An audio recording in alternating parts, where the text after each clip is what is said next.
Have more news coming in. Dr. Tajamul Ahmed Malik, working at SHMS Hospital in Srinagar, also detained by the police for questioning. This is the latest that is coming in.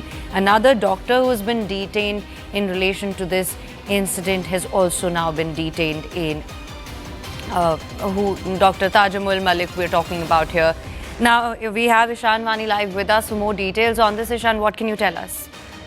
Multiple detentions, and you might hear it in coming days that more people have been picked up for questioning. Any link, any suspect, any person who has been in touch with any of these doctors, and that's why you're seeing it multiple times that it's the doctors who have been questioned. Not necessarily they're linked to the case, but again, as I said yesterday also, that these are precautionary, sometimes detentions to ensure that if they have any knowledge about the incident, the case, the person, the doctor, that because they were friends, they were having chat about necessary things, generally, and they were part of some group.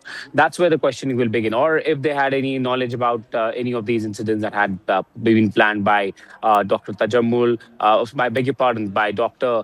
Umar, and all of them who have been arrested formally by the Jammu and Kashmir police. And that's why, all these people have been detained and they have been questioned, and their sustained questioning will reveal whether there was any direct links that further people had, whether this group was running beyond Umar, Adil, and Muzammil, whether there were other people also who were part of the group, and the entire modus operandi was being operated and how it was working, because they were talking through a highly encrypted app, Telegram, and that's why it was hard for forces to trap them down. But now, since they have been detained, the question is going on. That's why you see that further arrests could be made in the days to come when it comes to the investigation part of the story. But it's the NIA which is primarily looking at the case, but J&K police is assisting and also trying to ensure that they are able to, get hold of the entire case and then hand it over to the NIA when their team visits Jammu and Kashmir.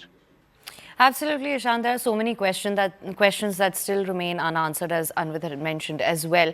However, when we talk about the white-collar nature of this entire nexus, do you think that is, in a way, pointing to an emergence of an entire new module unto itself?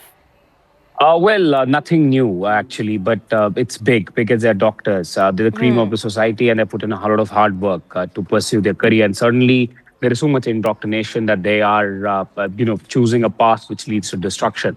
That is what is stunning for the investigators, people in Kashmir or people pan India. That how could a doctor who takes a pledge to help, people, patients, and all of this, and they certainly turn into quote unquote beasts, and then they unleash such a mayhem in New Delhi, which leads and results in loss of life of several people. And that's why, the government has been trying to, for years, crack down on the network of these outfits, particularly those network which are interconnected or work in isolation. But it seems like they did not trust many groups. They possibly were wanted to keep it a small group. They didn't want to expand it, and but the results are there. There's a J&K police's pursuit that resulted in forces being able to get hold of the entire network. And what we have been given to understand is that there'll be further deep diving and deep thinking about how to basically crack down on such nexuses and such people who could be cream of the society yet working what you call as white collar terrorists, could be working for people sitting across, maybe either in parts of Afghanistan, operating from there, or in Pakistan. All right, do stay on with us now.